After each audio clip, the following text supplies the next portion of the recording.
Family drama. Oh, yeah.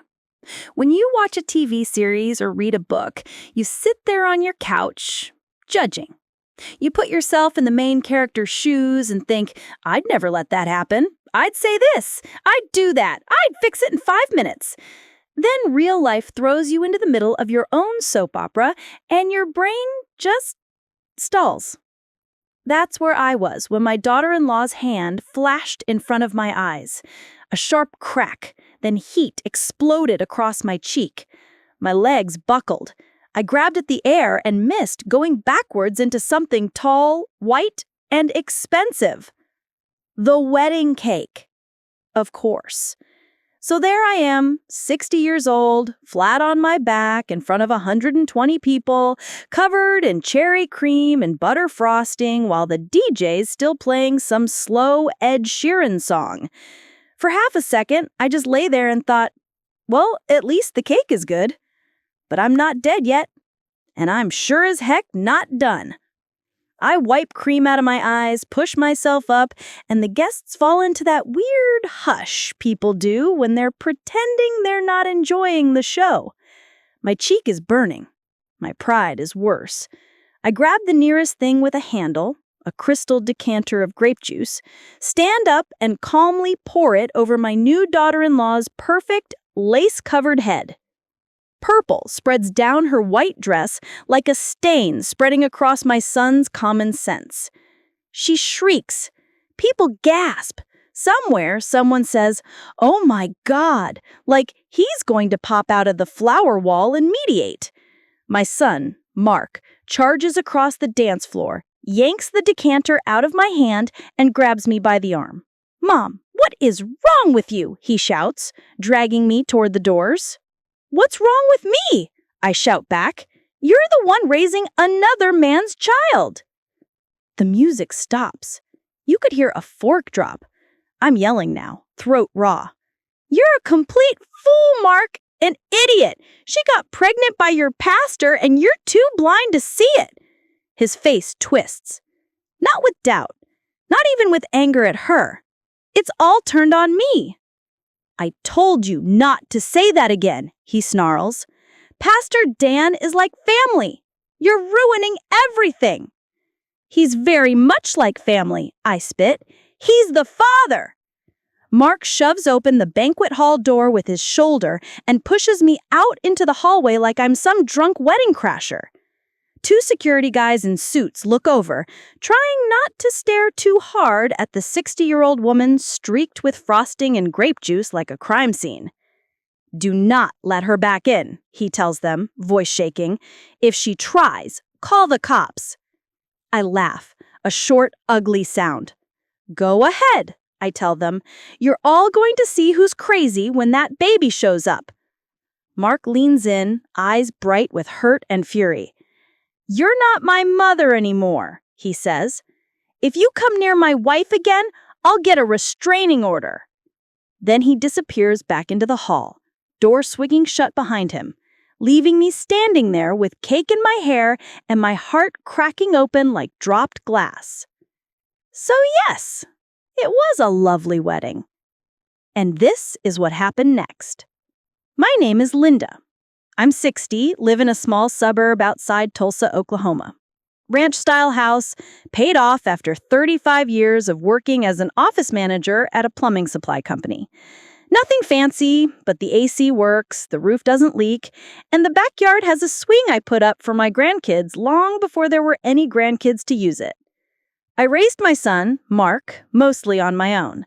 His father checked out early, emotionally first, then physically after a younger model came along.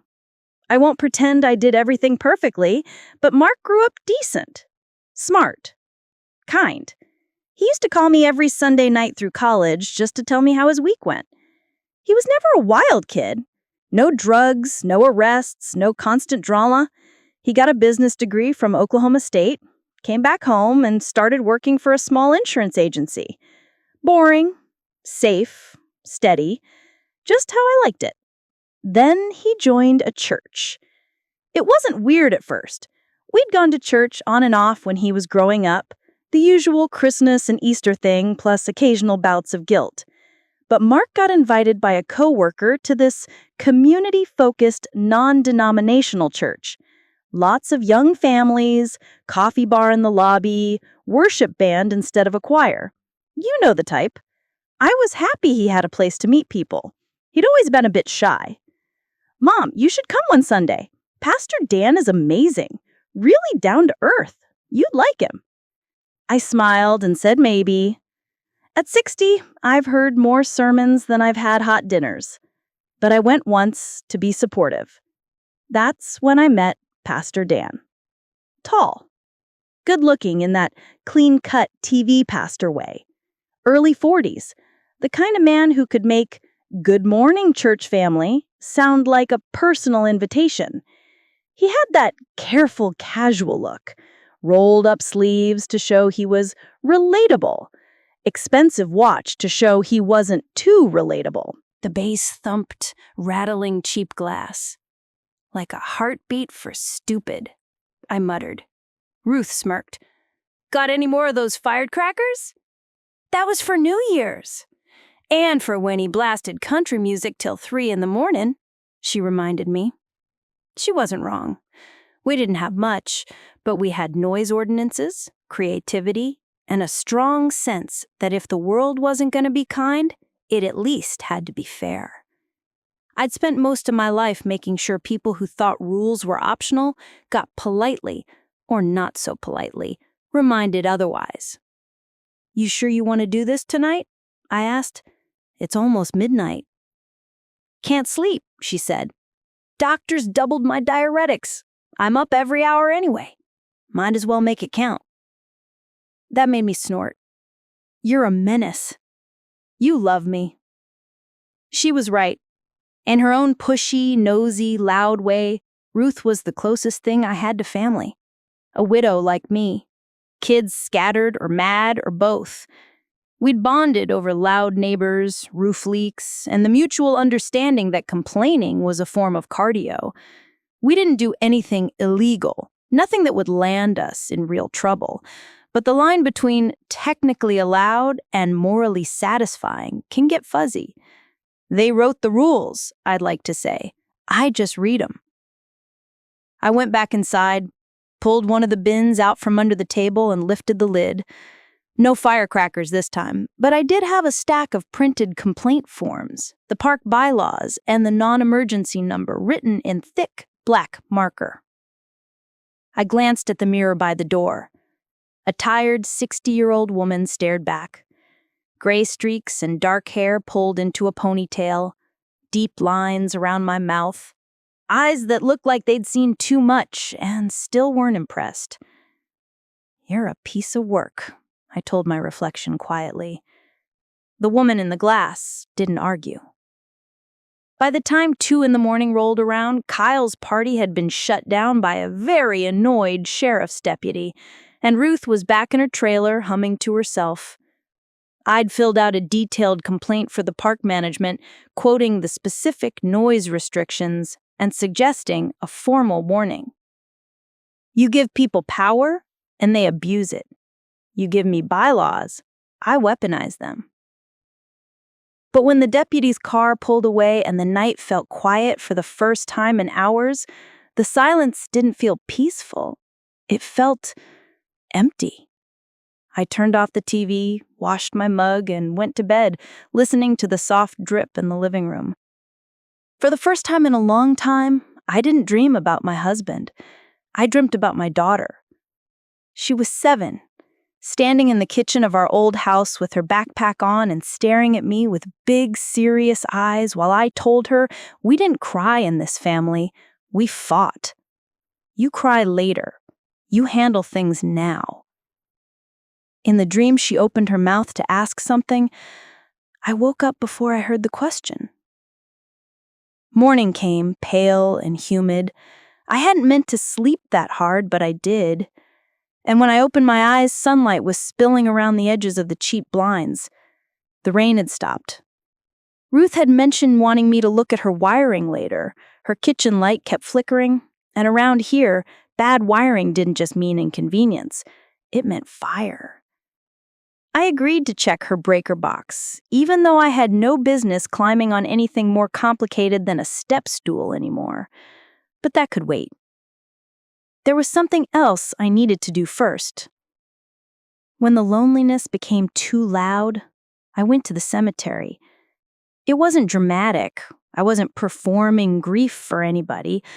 I just needed to talk to the one person who'd loved me through every version of myself, even the ugly ones. I made coffee, brushed my teeth, and pulled on jeans and a clean shirt. My knees ached when I bent down to tie my sneakers. I grabbed the faded Astros cap from its hook by the door and hesitated, fingers resting on the brim. "You comin' with me?" I asked the empty air. Maybe I was losing it, talking to hats now. Still, I tucked my hair up under it. The cemetery was a short drive away, just on the edge of town past the Walmart and the strip of used car lots. I drove my old Civic, 18 years old and still running out of sheer spite. The roads were slick but empty. A Sunday morning, the church crowd already parked in their pews or logging into online services. I'd stopped going years ago. Too much talk about forgiveness from people who'd never had to crawl back to someone they'd hurt and say, "You were right about me." The gate to the cemetery was open. It always was. The town didn't bother locking up sadness. I parked under the same big oak tree I always did. The ground was soft under my sneakers as I walked between the rows of headstones, reading names I'd never know. When I first started coming here, I cried every time. Then I cried every other time. Then once a month. Then not much at all. Grief changes clothes over the years. Sometimes she's loud and messy. Sometimes she just sits in the corner and stares. Mark's grave was near the back, under a smaller tree that dropped acorns like pebbles. His headstone was simple. His name, his dates, and the phrase I'd chosen back when I still believed life was something you could tidy up. Loved husband, father, friend. Nothing left unsaid. That was a lie. So many things had been left unsaid. Not between him and me, maybe, but between me and our kids, whole libraries missing. I was halfway to his grave when I stopped. There were flowers on it. Not the fake plastic bunch I'd left last month because I couldn't afford fresh. These were real, fresh. A mix of white lilies and pale blue hydrangeas in a simple glass jar, beads of water still clinging to the petals. My first thought was, wrong grave. My second thought was, no, you idiot. You've been walking to this spot for 25 years. You could find it blindfolded. My third thought made my heart slam against my ribs. Who put those there? I looked around automatically, scanning the quiet rows. A breeze moved through the trees, rustling the leaves and shifting the shadows. "Okay, Mark," I muttered. "If this is one of your little cosmic jokes, you're late. 26 years late." I took a step closer. There was a small card tucked into the flowers. My fingers trembled as I reached for it. Just his name. No message, no signature. Behind me, gravel crunched. I didn't turn around. I didn't have to. My body knew before my brain caught up. You don't carry a baby for 9 months, nurse them, fight with them, throw their soccer-muddied socks in the wash, and then forget the sound of their footsteps even after years. Nora? Her voice was low, cautious, older than the last time I'd heard it, a little rougher around the edges. But it was hers. Becca. I froze. Every instinct I had screamed at me to run, to get back in my car, drive home, lock the door, and pretend I'd never seen the flowers, the card, her.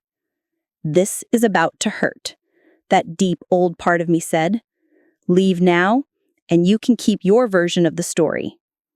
The problem was, I'd been living in my version of the story for so long it had turned sour. I closed my eyes. Then I heard it. "Mom, wait, please, let's talk." I'd imagined her saying those words 100 times in 100 different ways. Angry, sarcastic, cold, tearful. Every version came with some fantasy where I delivered a speech so powerful, she forgave me on the spot. This wasn't like any of those. Her voice was small. I turned around. If you've ever gone years without seeing your child and then they suddenly appear, I don't recommend it. It's like looking in a funhouse mirror where time has done all the warping. Last time I saw my daughter, she was 33. Overworked, tight smile, a baby on her hip. She'd crushed herself between a full-time job, a new marriage, and trying to be nothing like me. I'd managed to ruin that too. The woman standing a few yards away from me now looked older, but not in a bad way, just lived in. Her dark hair, once long and wild, was pulled back in a neat bun shot through with silver. There were faint lines at the corners of her eyes. She was wearing simple jeans and a navy blouse, like she had come straight from work or church. Her eyes, though, that soft hazel just like her father's, were exactly the same. "Becca," I whispered. My throat felt dry. We stared at each other for a long beat. The breeze picked up, tossing a few strands of her hair loose. Somewhere a bird called out. "How'd you know I'd be here?" I asked finally, because I'd forgotten how to start any other way. She said, "I didn't. I hoped." We stood there with Mark between us, his name carved in stone. "I've been coming on your anniversary," she said quietly, "and his, for a while now." "Without saying anything?" She fletched a little. "I figured that was what you wanted. You made it very clear you were done." Pain flared in my chest, hot and guilty. "That's not," I started, then stopped. Lying seemed pointless now. I was proud. I was stupid. Those two hold hands a lot. A faint, almost unwilling smile tugged at her mouth, then vanished. "Yeah, they do." Silence again. She looked down at the flowers. "I brought these last week. I thought..." She took a breath. "I don't know what I thought." "You could have called," I said softly, then immediately wanted to bite my tongue. Accusation. Edge. There I was again. She lifted her head and met my eyes. "So could you." Fair. God, she was right, and I hated that my first instinct was still to defend myself. "What are you doing here today?" I asked, trying to shift us onto safer ground, if there was any. She glanced toward the road, then back at me. Her shoulders squared the way they used to right before a hard conversation. I'd watched her do that as a teenager when she came to ask for the car, as a young woman when she told me she was moving in with her boyfriend, as an adult when she told me I wasn't welcome at her wedding because she couldn't trust me not to start something. "I need your help," she said finally. Of all the words I expected her to say, those were not on the list. I blanked. "My help?" She nodded once. "You're good at certain things, Mom." And there it was. A gentle way of describing decades of petty wars and paperwork battles. "What kind of help?" I asked carefully. Her jaw tightened. She looked past me, past the gravestone, somewhere over my shoulder. "It's about my house," she said. "Well, the house that was supposed to be mine." My stomach sank. "Let me guess," I said. "Somebody played games with paperwork and now you're getting screwed." Her eyes snapped back to mine. "How did you—" I gestured vaguely toward the invisible bins of my past battles, because it's always paperwork. People think ink is kinder than fists. It's not. For a second, I saw the little girl who used to sit at the kitchen table and listen wide-eyed while I ranted about landlords and managers and billing offices, trying to make sense of adult anger. "This is complicated," she said, "and I get it if you don't want to be involved. After everything, I almost didn't come. I almost turned around in the parking lot." "But you didn't," I pointed out. "No, she said. I didn't. Her eyes glistened. She blinked hard and looked up at the sky, willing the tears away. I recognized the move. No crying in this family. We handle it. I had taught her that. I suddenly hated myself a little more. Come sit, I said abruptly. There's a bench over there. Mark won't mind if we talk business in front of him. He always liked a good fight as long as he wasn't in it. She huffed a short, shaky laugh. We walked to the bench, sat down, and for the first time in 10 years, I was side by side with my daughter, instead of across a courtroom, a table, or a chasm of silence. The thing about my daughter is, she's not a victim. She never has been. So when she told me that her mother-in-law had effectively stolen her house out from under her while she was busy working and raising 2 kids, she didn't tell it like, poor me, look what they did. She told it like a case file. Start from the beginning and don't leave anything out, even if you think it's small. She nodded, took a breath, and began. After we stopped talking, she and her husband, Matt, had bought a small 3-bedroom house on the edge of town. Hard-earned. He worked construction. She was a medical billing specialist for one of the clinics. They took in his mother, widowed, a little lost, as Becca put it, but I could already hear the subtext. I'd met the woman once, years ago. Sweet on the surface, eyes like a tape recorder. Matt's mom, Clara, helped with the kids, cooked, cleaned, inserted herself into everything, slowly, carefully. Then last year, Matt fell off a ladder on a job, broke his leg in 3 places, couldn't work for months. Disability checks were slow and small, bills piled up. Late notices arrived in red envelopes, loud and shaming. That's when she started talking about options, how we should simplify, how we didn't need so much space, how renting was more flexible these days. I could practically see it. The couch conversations, the passive-aggressive comments, the casual mentions of someone at church who downsized and feels so free now. Then came the paperwork. Becca was juggling 12-hour days and night shifts at the clinic by then, grabbing any overtime she could. She trusted Matt and Clara to handle anything that came to the house. It was just, sign here, initial here, she said. They said it was refinancing to lower the monthly payment, that we'd save a couple $100 a month just for a while, until Matt healed. My stomach turned. Did you read the documents? Her cheeks flushed. I glanced. You trusted them. I cut in, softer than I felt. I'm not judging. I just need to know. She nodded. Months went by. The payments were made. Then, 3 weeks ago, a man in a crisp shirt with a too bright smile showed up at their door with a folder and a key. He was, it turned out, their new landlord. The house had been sold, Becca said flatly, to an investor. He understood our confusion. He had a copy of the deed. Legal as hell, he said with this little laugh, like it was a joke. Rage flared hot in my chest. I gripped the edge of the bench so hard my fingers hurt. How? I asked. Your name was on the original deed. That's the thing, she said. Apparently my name wasn't on whatever they signed after. The refinance was actually something else, a sale leaseback, except the sale money never touched my account. Where did it go? I asked. She swallowed. To Clara, direct deposit, as compensation for her equity contribution.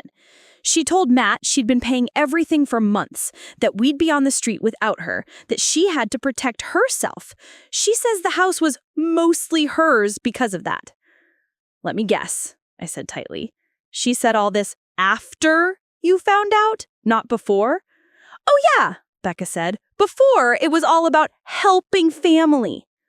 And Matt? I asked carefully. She hesitated. He signed too. I knew he did, but when I confronted him, he said it was just the refinance, that she told him I knew, that she'd talked to me about it. He believed her over me. Her voice cracked on the last word. I sat very still. And right now? Right now, he's living in that house with her, she said. And I'm in a 2-bedroom apartment with the kids, paying rent to some guy who calls me sweetheart when I drop the check off. The oak leaves whispered overhead. My heart beat like a drum in my ears. You left, I said quietly. She nodded. The day I realized she'd signed away our house and moved herself into my spot, I packed my stuff, grabbed the kids, and left. I told him he could call me when he remembered whose family he'd started. A bitter laugh escaped her. He hasn't called. This woman had my blood, my stubborn, fight-to-the-last-drop blood. What do the papers show? I asked. Specifically, whose name is where? She reached into her bag and pulled out a thick file folder, labeled, tabbed. I almost smiled. You really are my daughter. She rolled her eyes, but the corner of her mouth twitched. Don't say it like it's a disease. Sometimes it is. Sometimes it's the cure. I opened the folder. Consulting wasn't new to me. Friends, coworkers, even the park manager had brought me lease agreements and letters over the years. I developed a system. Highlight, sticky notes, questions. The file contained the original mortgage, the refinance documents, the new deed, and the lease agreement with the investor. On the surface, it all looked tidy. Proper signatures, notarizations, dates. But the devil lives in the margins. How long have you had this? I asked, flipping through. About 2 weeks, she said. I've been to 2 lawyers. One said it's ugly but legal. The other wanted a $5,000 retainer just to evaluate if I should fight. Typical. You still working at the clinic? I asked. She nodded. Yeah, nights and weekends now. Kids? Lily's 13, she said, softening a little. Evan's 9. They're confused. They miss their dad. They don't understand why Nana Clara doesn't come around. Have you told them? Some of it, she sighed. Not the ugly parts. Just that grown-ups make bad choices sometimes. More of my teachings turned upside down. We handle things. We don't cry. We push through. I taught my daughter how to survive war. I never taught her what to do when the person bombing your life is someone you trusted. So, I said finally, closing the folder. Let me see if I've got this straight. Your mother-in-law convinced your husband to sign the house over as part of a sale. She funneled the money to herself. She tricked you into signing something, probably a quitclaim or addendum. The investor thinks he has clean title, and now he's your landlord while your husband and his mother-in-law live in what used to be your bedroom. That about sums it up, she said hoarsely. I leaned back, looking up through the tree branches. Do you want the house back, or do you want them punished? Yes, she said without hesitation. I laughed, a short, startled bark. That's my girl. She stared at me. Can it be fixed? I didn't answer right away. This is the part where stories like to cheat, where some long-lost document conveniently appears or a hidden clause magically saves the day. Life isn't usually that neat, but it's also not as hopeless as people think. Paper may be cold, but people sign it. People make mistakes. People lie. And I was very, very good at finding lies. I don't know yet, I said honestly. But I'll tell you this, if there's a way to make her regret ever picking up a pen, I'll find it. Becca laughed weakly, then covered her mouth. Her shoulders shook. Once, twice. I realized she wasn't laughing. She was crying. I didn't move. Touch between us had become radioactive a long time ago. But sitting there, listening to my daughter try to cry quietly in a cemetery because I'd taught her that loud grief was weakness, something in my chest finally broke, the way it should have years ago. I'm sorry, I blurted, surprising myself. She sucked in a breath, wiping her cheeks with the heel of her hand. For what? Not your fault Clara's a snake. For that, sure, but also for... I gestured vaguely between us. For everything I did that made it easier for a woman like her to slide in and pretend she was safer than me. Silence. She sniffed. You can't take responsibility for other people's choices, Mom. I can for mine, I said. I spent your whole childhood teaching you how to fight. I didn't teach you how to ask for help, or how to trust that someone could walk in your corner without tearing the other person to shreds." I swallowed. I don't know how to fix that, but I can sure as hell make her wish she'd never used you like a bargaining chip. She looked at me for a long time. "This doesn't fix everything between us," she said quietly. "I know," I said. "We're not going to hug it out over a lawsuit." A ghost of a smile. "Good. I hate those movies." "Me too." We sat there. Two stubborn women with the same chin, the same too loud laugh, the same tendency to ruin everything by trying to control it. "Okay," I said finally, tapping the folder. "Let's go to war." I didn't bring her back to the trailer that day. There wasn't any grand reason, just shame. I could imagine the look on her face, taking in the peeling paneling, the patched roof, the absence of a cat, the bins of old battles, the empty photos on the wall where pictures of the kids used to be before I couldn't stand looking at what I'd lost. So, instead, we sat at a booth in a nearby diner. Neutral ground. Smelled like coffee and bacon grease. Booth vinyl cracked but clean. The kind of place where nobody really listens to your conversation, but they'll notice if you cry. We ordered coffee, hers with cream, mine black, and spread the documents out between the salt shaker and the ketchup bottle. First step, timeline. Second step, signatures. Third step, leverage. The refinance was actually an equity release with leaseback arrangement. Buried 3 pages in was a line that said, "All parties acknowledge that seller, here defined as current legal owner of record, understands they are permanently transferring all rights, title, and interest in the property." "Who's listed as seller?" I asked. She pointed. "Matt's name and Clara's. Not hers." "Okay," I said, slowing. "That explains why the investor thinks he's on solid ground. From his perspective, he bought from the 2 people on title. You, meanwhile, got erased." "Not erased. They had to move you first." I flipped through until I found it. A quitclaim deed. Simple, elegant, deceptive.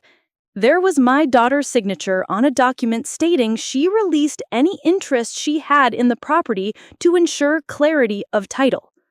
"Do you remember signing this?" I asked. She frowned, leaning in. "Not like this. I remember something about cleaning up the paperwork so the refinance would go faster. It was a stack of pages. I was rushing to get to a shift. Evan had a fever. Lily couldn't find her shoes. I just signed where they flagged." I looked at the notary stamp. "Did you sign this at home?" I asked. "Yeah, at the kitchen table. They had some mobile notary come by." "Was she present for every signature?" I pressed. She hesitated. I don't know. I think she was late or early. I remember signing some things before she got there because I had to leave, and..." She trailed off. I sat back, feeling the old thrill of a thread appearing in a knot. "Okay," I said, "here's our first crack. If you signed anything without a notary present, but the document says they witnessed it, that's fraud.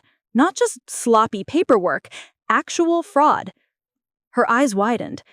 "Is that enough?" "Enough to scare someone, maybe, but enough to unwind everything? Maybe not on its own. But fraud is like mold. If you find it in one place, chances are it's spread." I jotted a list on a napkin. Find notary, pull full county records, check recording dates versus signatures, track where funds went, document all conversations with Clara and Matt.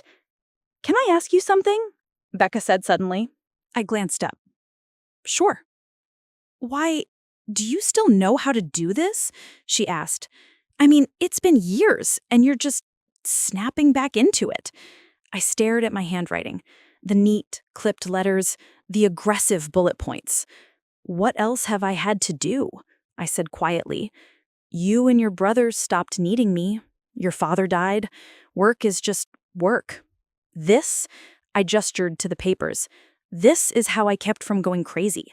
The world kept trying to roll over me. I decided it would have to work harder." She looked at me with something like reluctant respect. "Did it make you happy?" I thought about the bins, the satisfaction of a resolved bill, a canceled fee, a landlord caught in a lie, the brief, sharp rush of winning, the crash afterward when I realized none of it brought my family back. "No," I admitted, "but it kept me angry enough to get out of bed." She watched me for a moment. Then she nodded. "Okay," she said, "let's put that anger to good use."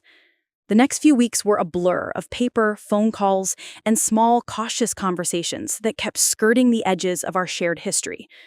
Becca picked me up outside the park for our missions. I still didn't invite her in. I told myself it was because we had appointments, but really, it was embarrassment dressed up as efficiency. First, we pulled property records from the county clerk's office. I loved that place. Fluorescent lights, dusty carpet, and rows of files organized so precisely it made my left eye twitch with joy. We requested copies of every deed, lien, and transfer ever filed on that house. "Don't you have some of this already?" she asked as we waited. "Sure," I said, "but what you have is what they gave you. What they filed with the county is what they want the world to believe. Sometimes those aren't the same." The clerk brought us a thick stack. We sat at a side table and pored over it. Twice, dates didn't quite line up. A document was supposedly signed on a Sunday when the notary's office was closed. Another had a notary stamp from someone whose commission had technically expired the month before. "Sloppy," I murmured. "Very sloppy." "Is that good?" Becca asked. "Sloppy people get careless," I said. "Careless people get caught." Next, we tracked down the notary whose stamp appeared on most of the documents, a woman named Karen, naturally. She ran her business out of a tiny storefront between a nail salon and a vape shop. Inside, it smelled like toner and desperation.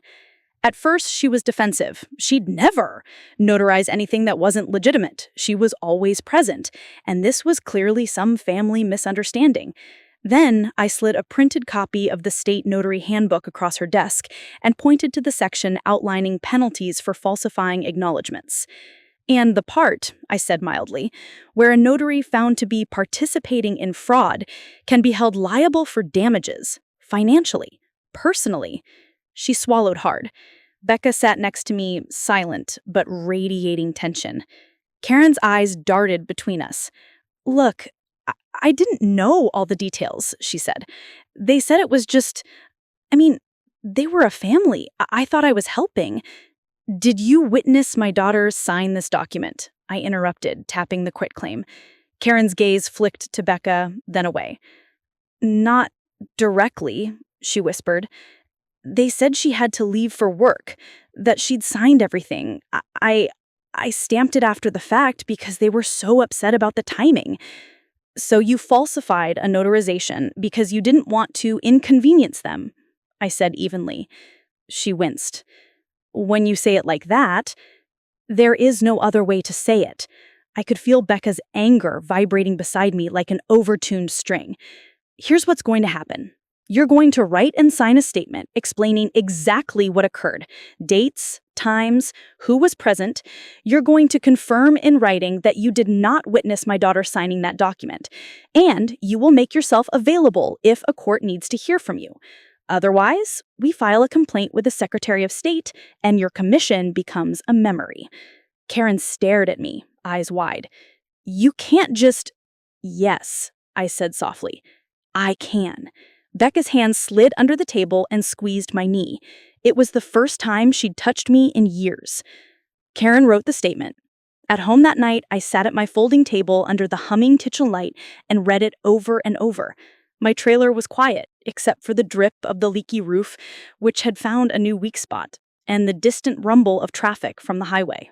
Beside the notary's statement were printouts of bank records showing the wire transfer from the investor to Clara's account. I'd coached Becca on how to request those, what to say, what not to say. You're entitled to information about the community property, I'd reminded her. Use those words. Under that was a printed text conversation between Becca and Matt from months earlier, where he'd written, "Mom says don't worry about the bank stuff. She's handling it. You focus on work. Love you." I circled that and wrote, "Pattern of deception." My phone buzzed with a text from Becca. "Thank you. For today. I forgot what it felt like to be on the offensive." I stared at the screen for a long moment.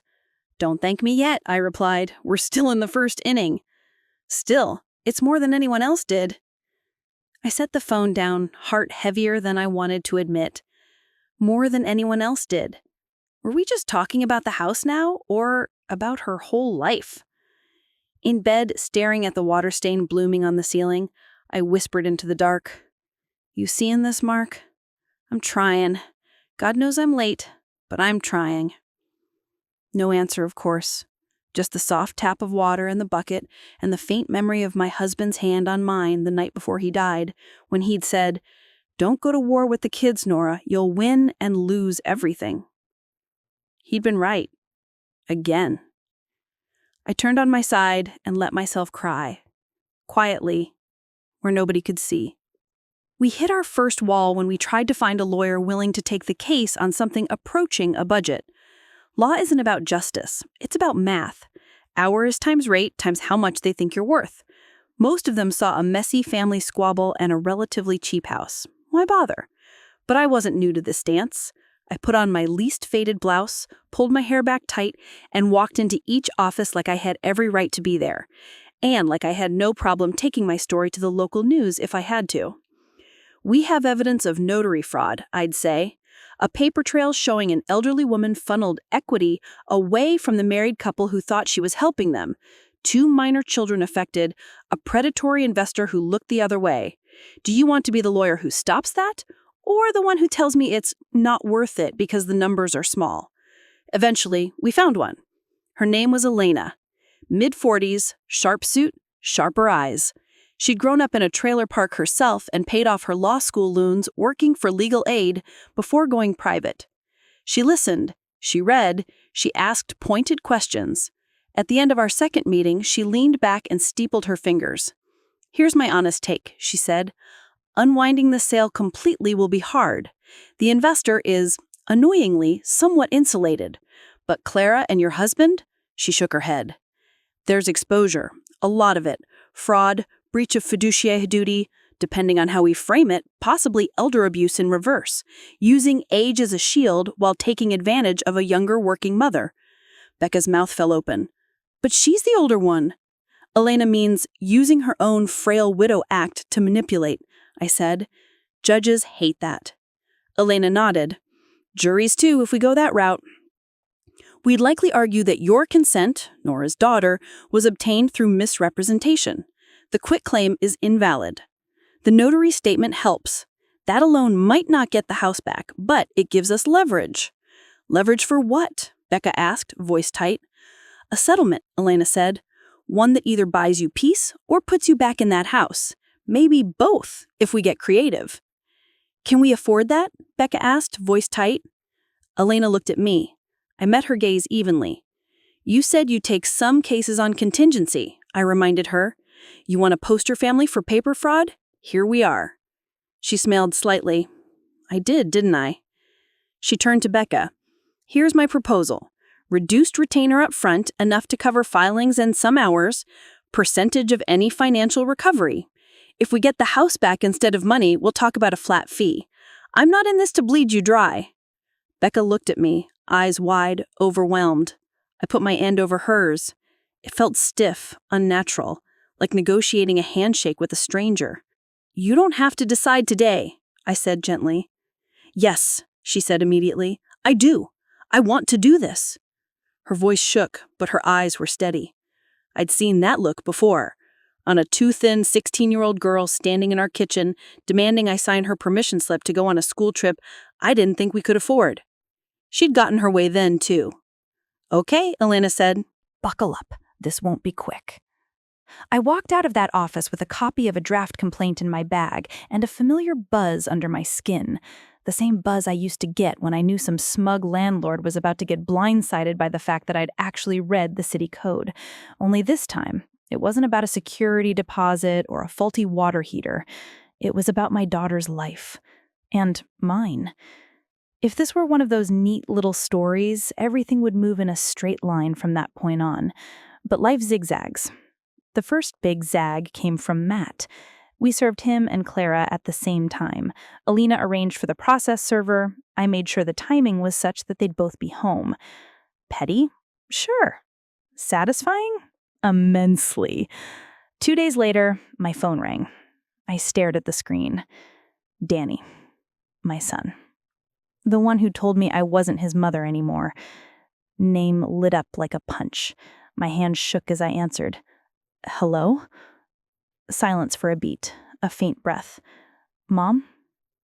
His voice was deeper than I remembered, harder. He lived out of state now. I knew that much from the occasional Christmas card to Ruth he hadn't realized made its way to me. Danny, I said, my eyes burned. This is unexpected.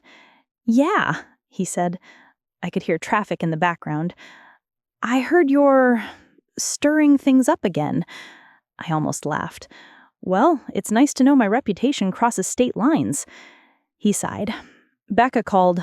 She said you're helping her sue Matt and his mom. Something about a house. That's right, I said carefully. Of course, he muttered. You always did love a good fight. A familiar anger rose in me. Your sister asked for my help. I'm not going to apologize for giving it.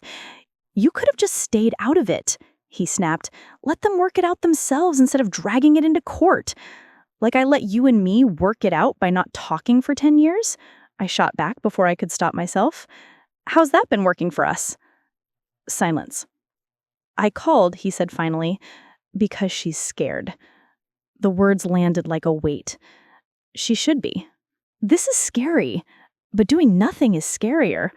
Watching people get away with theft because it happened on paper is scarier.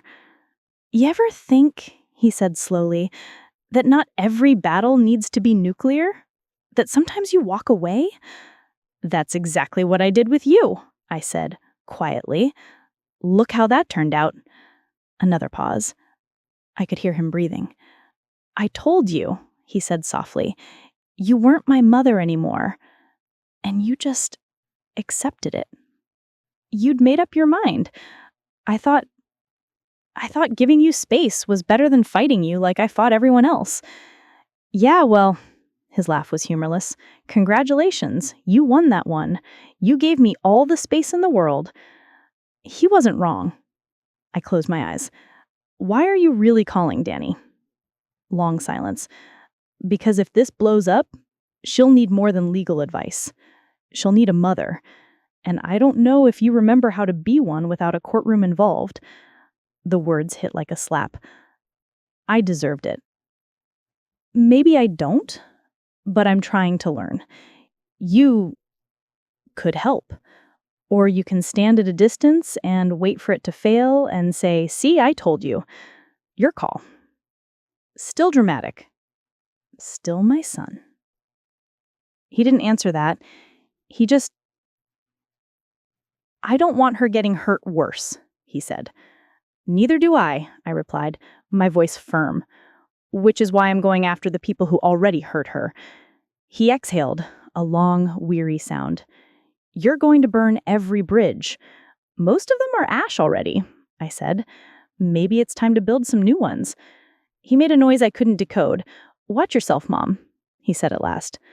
Matt's an idiot, but Clara, she's mean. Mean in this quiet, smiling way. She'll play the victim till her last breath. That's okay, I said. I speak fluent victim. He almost laughed. Almost. Bye, he said. Bye, baby, I replied softly. He hung up.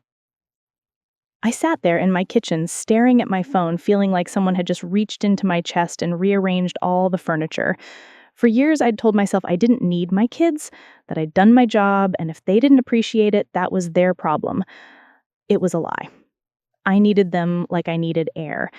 And now somehow this ridiculous, complicated house case had cracked a window. The next zag came from the investor. His name was Russell, mid-30s. Wore skinny ties and used phrases like portfolio expansion. Elena sent a letter outlining our claims: fraudulent notarization, misrepresentation, Becca's lack of informed consent. We offered a settlement: restore title to Becca and Matt jointly, with Clara relinquishing any claim and reimbursing a portion of the profit. In return, we'd agree not to pursue certain claims that might, as Elena put it, prove inconvenient for everyone involved. We expected a fight. Instead, we got a meeting request. "I want to hear this from the source," Russell said when we met in his sleek office downtown. "No offense to you, counselor, but people lie to lawyers all the time. I want to look Ms. Hernandez in the eye." Becca sat stiffly beside me. I could feel her anger and humiliation, but she held it together. So I did what I do best. I told the story. Not the dry bullet point version, the human version. The late nights, the double shifts, the mother-in-law who cooed about family while quietly moving money into her own account. The husband torn between his wife and the woman who'd raised him, choosing the path of least resistance. Russell listened. He didn't interrupt. His jaw tightened when I mentioned the notary's admission. "I wasn't aware of any of this," he said finally. "My company bought a property from the recorded owners of record. We paid fair market value. I am not the villain here." "No," I said. "You're a businessman who didn't look too closely at how something got on sale. That makes you complicit adjacent." Elena shot me a look but didn't contradict. Russell bristled. "My due diligence showed—" "Your due diligence," I cut in, "didn't include asking why a working mother with 2 kids in the home would sign a quitclaim making it easier to remove her from ownership, then immediately sign a lease paying you more than the prior mortgage payment. That's not due diligence, Mr. Russell. That's selective blindness." He opened his mouth, then closed it. Becca cleared her throat. "I'm not asking you to go broke," she said quietly. "I'm asking you to consider that your profit is built on the fact that I trusted the wrong people. If I'd walked into your office and asked to sell my home, told you I understood what I was giving up, that'd be one thing. But I didn't. I thought I was saving my family. I was wrong." Her voice wavered on the last word. Silence. Russell looked down at the title documents on the table. His reflection shimmered faintly in the polished surface. At last, he sighed. He said, "Let's say that I believe you," which, for the sake of argument, I do. "Legally, I don't have to do anything. But practically," he glanced at Elena, "how loud is she going to make this?" "Very," I said. "Loud enough to attract other attention?" We all knew what he meant. Regulators, reporters, potential tenants who might not like the idea of renting from someone tied to a fraud case. "If they come," I said, "it won't be because we whispered." He rubbed his temples. "You're a terror," he muttered. "You're not the first person to say that." Finally, he nodded, as if coming to terms with something distasteful but necessary. "Here's my proposal," he said slowly. "I will sell the property back to Ms. Hernandez at my cost, plus documented expenses. No profit. We'll structure it as a normal purchase. She can use whatever portion of the funds we recover from Clara as down payment. I'll eat the rest in goodwill and stress reduction." Becca stared at him. "I don't have that kind of money." "You might," Elena said slowly, thinking out loud. "If we go after Clara for the full amount she pocketed plus damages, we'll have leverage. Especially if we add potential criminal charges." "And if we don't win," Becca whispered. "Then we're in a worse position," Russell said bluntly. "But from where I'm sitting, I'd rather take a loss now than be in the middle of a family fraud circus later. This allows me to step away. Clean hands." "You never had clean hands," I said. "But at least you're willing to wash them now." He met my gaze, unamused. "There's a reason most people don't invite their mothers to negotiations," he said to Becca. Becca almost smiled. "Yeah, you met mine." We left the meeting with something I'd almost forgotten how to hold: hope. tenuous, conditional, wrapped in legalese, but real. The war with Clara was another beast entirely. Where Clara was practical, she was pure ego. The first time Becca and I sat across from her in a mediation room, Clara put on a performance that would have made Lifetime movies jealous. She walked in on Matt's arm, leaning heavily on a cane she didn't need when she was bustling around the kitchen, according to Becca. She wore a soft lavender sweater and a string of pearls, her hair perfectly styled. Her eyes shimmered with unshed tears as she looked at my daughter. "Rebecca," she breathed. How could you drag us all here like criminals? Becca's jaw clenched. You stole my house, she said calmly. I saved your home, Clara snapped back, the sweetness dropping for a second. You were drowning in debt.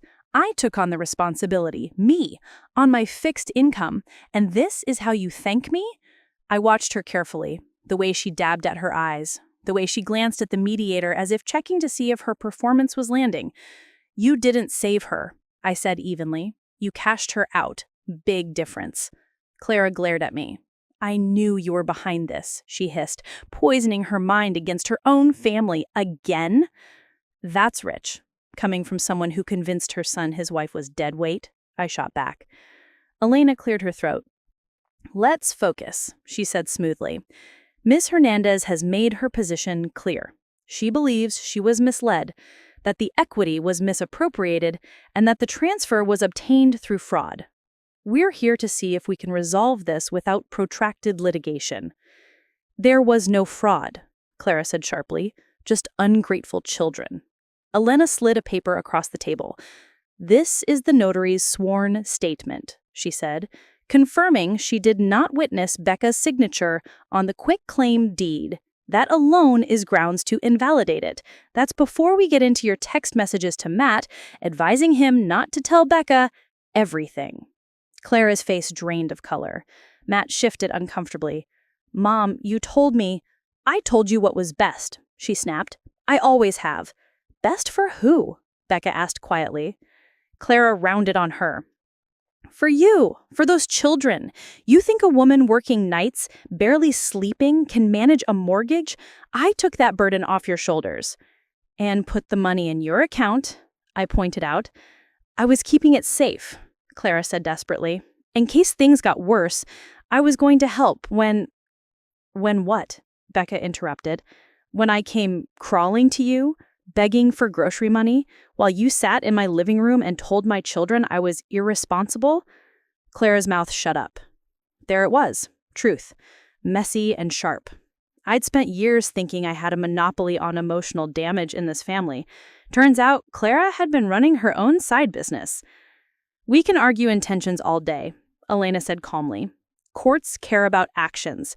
Here are the facts. You facilitated a transaction that removed Becca from ownership under false pretenses. You accepted the profit. You allowed her to continue paying above-market rent to live in what had been her own home. Those are the things a judge will see. Not to mention a jury. You know how juries feel about grandmothers who steal from their grandkids? Clara paled further. You wouldn't. Try me, I said. Finally, Matt spoke up, voice tight. Mom, maybe we should talk about options. She turned to him, wounded. You too? After everything I've done for you?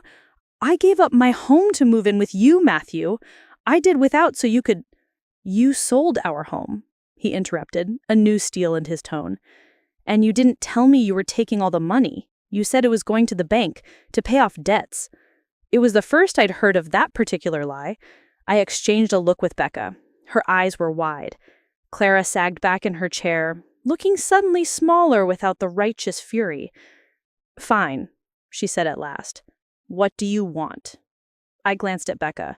This was her war. I was just the artillery. She took a breath.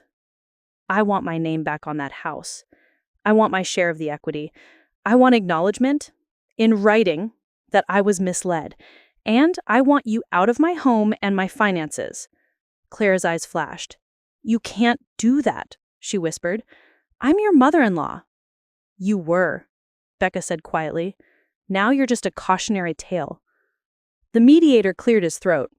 Perhaps we should caucus separately, he suggested.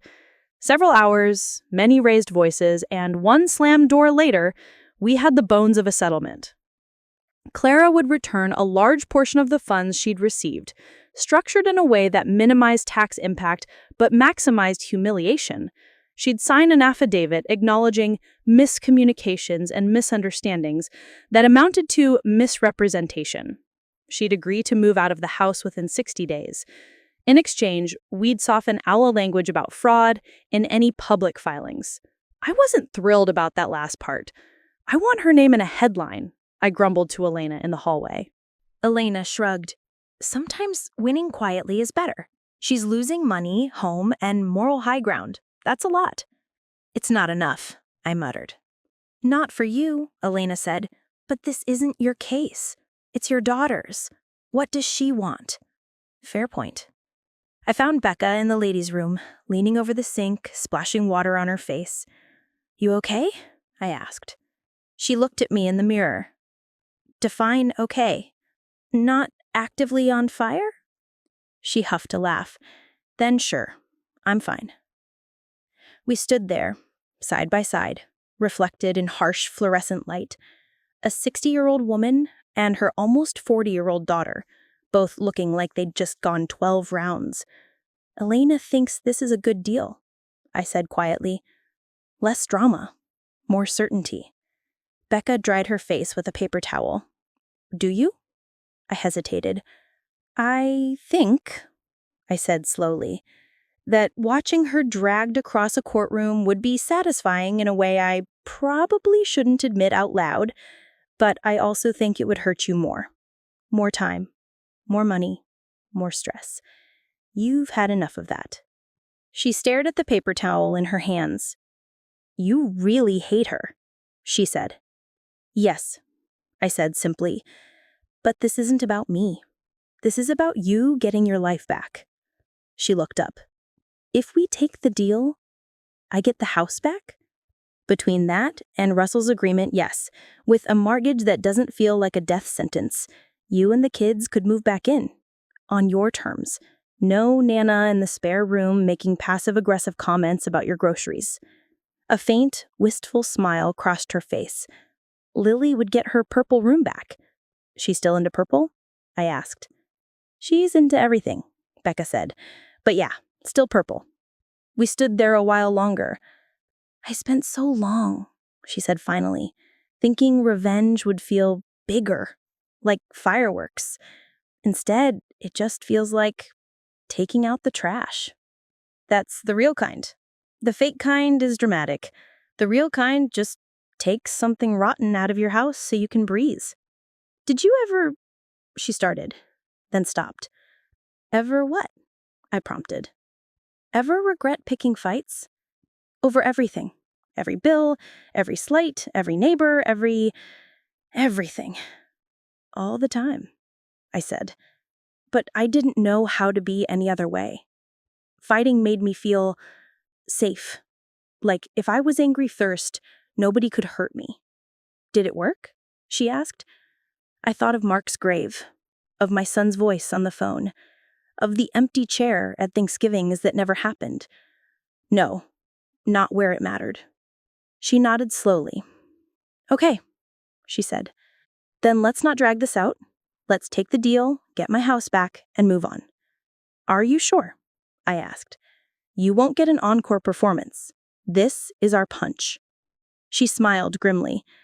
Mom, we already hit her where it hurts. Her bank account and her pride. I don't need a spotlight on top of that. I just want my kids to sleep in their own rooms again. That settled it. We went back in and told Elena to finalize the settlement. Revenge, as it turned out, wasn't some grand cinematic moment. It was signing papers in a beige conference room while your ex-mother-in-law avoided your eyes and clutched her pearls like they were a life raft. It was watching her hand shake as she initialed each page, realizing the power she'd wielded so casually was finally being pried from her fingers. It was walking out of that room knowing she'd have to tell her church friends why she was suddenly moving into a cramped apartment instead of holding court in a stolen living room. It wasn't enough to fix what she'd done to my daughter's trust, but it was something. The day Becca got the keys back, she asked me to come with her. We stood in the driveway of the little 3-bedroom house, the same cracked walkway, the same faded shutters. A for rent sign still lay on its side near the curb.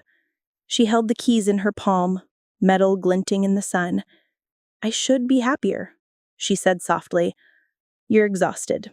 Happiness comes after a nap." She huffed a laugh. "You coming in?" I hesitated. This was her victory, her home, her fresh start. And me?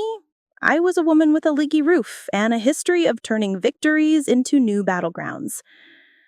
"I don't want to intrude," I said. "This is your moment." She looked at me, really looked at me for what felt like the first time in years. "Mom," she said quietly, "you helped make this happen. You were there for every meeting, every call. You scared the notary so bad she probably still has nightmares. You don't get to slink away now because you're afraid to feel something." That hit a little too close. "You sound like your father," I murmured. "Good," she said. "Somebody should." She walked up the walkway, put the key in the lock, and turned it. The door opened. The house smelled like dust and stale air. Clara had taken most of her things, but her ghost lingered in the faint scent of her perfume and the indentation of her favorite chair in the carpet. Becca stepped in, then stopped. "Feels smaller," she said. "You got bigger," I replied. We walked through the rooms. The kids' rooms were empty except for a few stickers on the closet doors. The kitchen still had the chipped mug I'd bought her years ago, shoved to the back of a cabinet, "World's okayest mom." "Did she use this?" I asked, holding it up. Becca snorted. "No, she said it was disrespectful." "Good," I said. "Then it's still yours." We ended up in what had been the master bedroom. Sunlight streamed in through the sheer curtains, dust motes dancing in the air. "This is where she slept," Becca said, voice tight. I could hear it. The creak of the mattress, the late-night whispers through the wall, the slow erosion of Becca's confidence, one comment at a time. "Time to fumigate," I said. "With what?" she asked. "Paint, laughter, teenager attitude, 9-year-old Legos on the floor, maybe some loud music at reasonable hours." She smiled, a real one this time. "Speaking of loud music," she said, "how's your neighbor situation?" "Ruth and I scared him into submission," I said. "Noise complaints are a beautiful thing." "You still living there?" she asked, casual, but not really. "Yep," I said. "Me and the bucket." "Bucket?" she frowned. "For the leak," I said lightly. She turned to look at me fully. "You still haven't fixed the roof?" "I patch it," I said. "It's fine." She crossed her arms. "Mom!" I bristled automatically. "What?" "You helped me get my house back," she said. "You went to war for me. You pushed past all our mess. Let me do something for you." I shifted, uncomfortable. "Like what? Knit me a new roof?" "Move in," she said simply. My heart stopped. "What?" "Move in," she repeated. "Not permanently, not full-time if you don't want, but there's a spare room. You could be here with us, help with the kids, yell at contractors if something breaks." She swallowed. "Let me try being your daughter again while you're still here to let me." I stared at her. All my old defenses rose up like a wall. "You'll ruin it. She'll hate you again. You're too set in your ways. You don't know how to be soft." But behind that, quieter, was another voice, one I didn't recognize. It sounded suspiciously like hope. "What if I mess it up?" I asked, my voice small. "You will," she said. "So will I. That's kind of the point. We can mess up together." I laughed, a wet, choked sound. "You're not supposed to be the wise one," I muttered. "That's my job." "You're retired," she said. "Let me tag in."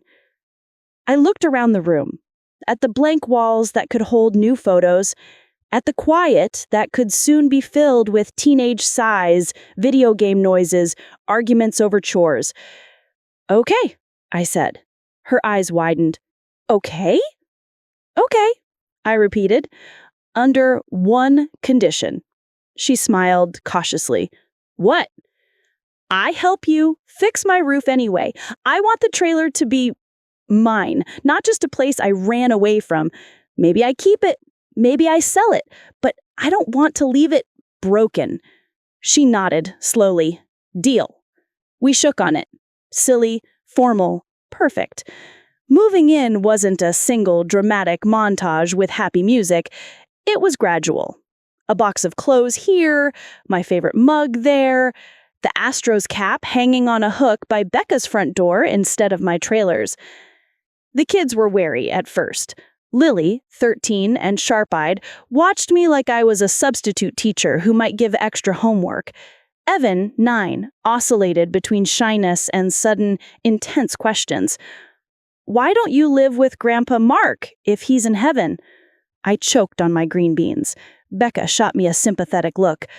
I couldn't find a decent apartment in the good place, I said, when I could breathe. Time to teach you how to beat your mom at Scrabble. You can't, Lily said without looking up from her phone. She memorized all the weird 2-letter words. Then we'll make up new ones. House rules. Slowly, the routine settled. I still spent nights at the trailer sometimes. It was my space. My history, ugly and all. Ruth would come over with gossip and complaints and casseroles. We'd sit on my sagging couch and talk about how everybody else was screwing up their lives while we, of course, had everything figured out. But more often, I found myself at Becca's house, driving Lily to soccer practice, helping Evan with math homework, cooking dinner while Becca took a shower for the first time all day without being interrupted. We still fought sometimes about little things, how late Lily could stay out, how much screen time was too much, whether it was acceptable to eat cereal for dinner 3 nights in a row. Sometimes about bigger things. One night, after the kids were in bed, we sat at the kitchen table, surrounded by bills and calendars. I can pick up an extra shift next month, Becca said, rubbing her temples, if I swap with Carla. Or, I said carefully, you could not. She frowned. We need the money. We also need you not to collapse, I replied. What if, wild idea, you let me help more? With the mortgage, with groceries. She stiffened. I don't want your money. It's not a power play, I said softly. It's called family. You remember that thing? Where people help each other and don't keep score? She stared at me. You always kept score, she said quietly. Every favor, every ride, every dollar. It was like a ledger. The words stung because they were true. I did, I admitted. I thought that was responsible. How you stayed in control. I didn't realize it made love feel like debt. I met her eyes. I'm trying to do it different now. She looked away, blinking hard. How do I know you won't throw it in my face later? She whispered. You don't, I said. Not yet. All I can do is not. Over and over, until maybe one day you realize I'm serious. She was quiet for a long time. Then she slid a bill across the table. Fine, she said. You can pay the internet. The kids would mutiny without it. Smart choice, I said. I'll be their hero. She rolled her eyes, but her lips twitched. We were learning each other again. Clumsily, imperfectly. It felt like rehab for our relationship. Physical therapy for a muscle we'd let atrophy. Painful, necessary. The last piece of the puzzle fell into place on a hot afternoon a few months later. I was back at the trailer, sorting through my bins. Becca had suggested, gently, that maybe I didn't need to keep every complaint letter I ever written. You can let some of it go, she'd said. You don't have to keep proving you were right. I'd bristled. Then I thought about it. Then I'd started going through them, one by one. It was like watching a highlight reel of my worst impulses. The righteous anger, the need to punish, the tiny, petty victories. Halfway through a box labeled family stuff, I found a copy of the last email I ever sent Danny before he cut me off. I'd forgotten I'd printed it. Reading it with fresh eyes, I felt sick. It was all there. The guilt tripping, the sarcasm, the "after everything I did for you" paragraphs. No wonder he'd responded the way he did. I sat there on the floor, papers scattered around me, and I made a decision. I picked up my phone and dialed his number. He answered on the third ring. "Yeah? Hi, it's your terrible mother."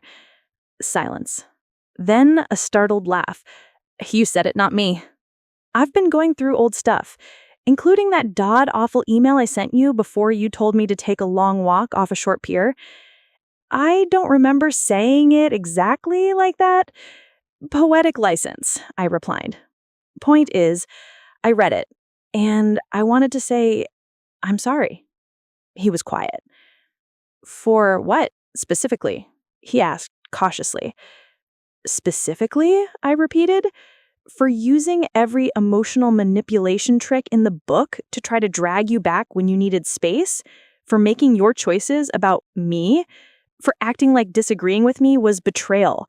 For being more interested in being right than being your mother?" I took a breath.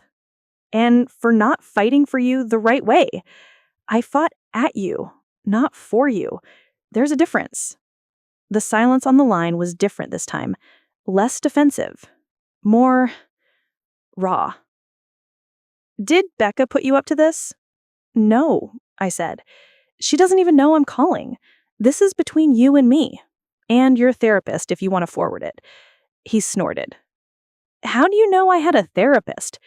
"Because you're smarter than me. And because you didn't want to turn into your mother." He laughed then. A real laugh. It sounded like music. "I'm still mad," he said when it faded. "I know," I said. "I'm not asking you not to be. I'm just knocking on the door again. You can slam it, or you can leave it cracked.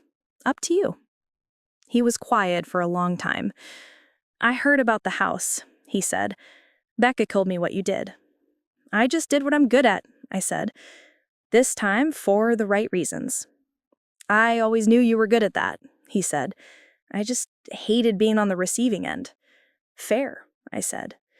More silence. "I'm coming down in a few weeks," he said suddenly, "for work. I could maybe swing by, if you're not too busy suing someone." I blinked hard. "I'll clear my schedule," I said. "We can grab coffee or scream at each other in a parking lot. Whatever you're up for." He chuckled. "Let's start with coffee." "Okay," I said. "Text me the details." "I will," he said. "And Mom?" "Yeah?" "Don't throw away all your files," he said. "Someone might need a crazy old lady with a pen again someday." I smiled through tears. "Careful," I said. "I might put that on a business card." We hung up. I sat there on the floor of my old trailer, surrounded by the paper ghosts of battles past, and for the first time in decades, I felt something I hadn't dared hope for. Not just hope. Peace. Not total, not perfect, but enough. These days, my life is smaller and bigger at the same time. Smaller in that I don't fight every battle. When the cashier rings something up wrong and it's $1 off, sometimes I let it go.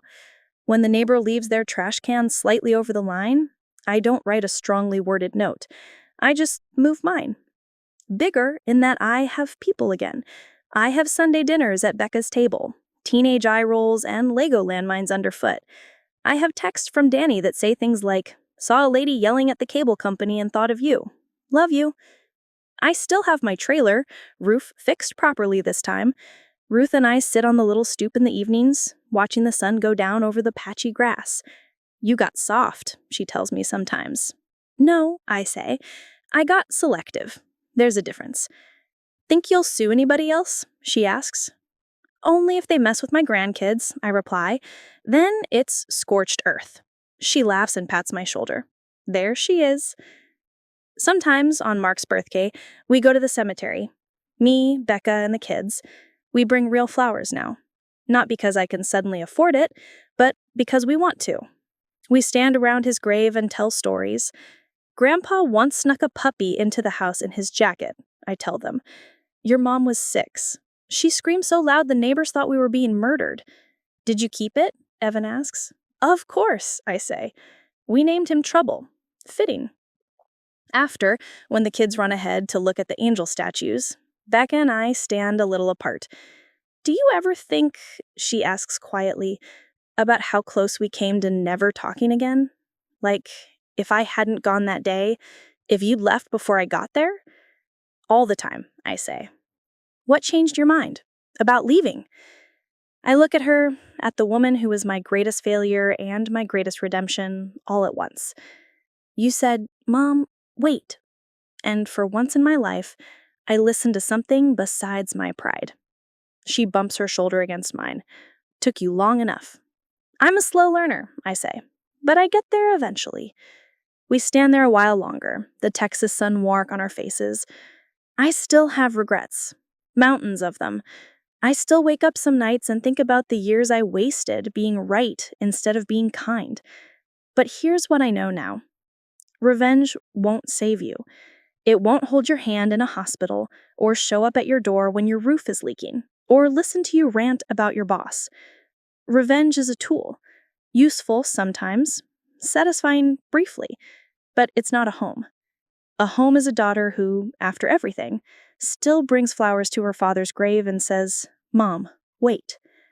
A home is a son willing to sit across from you in a diner and say, I'm still mad, and pass the salt in the same breath.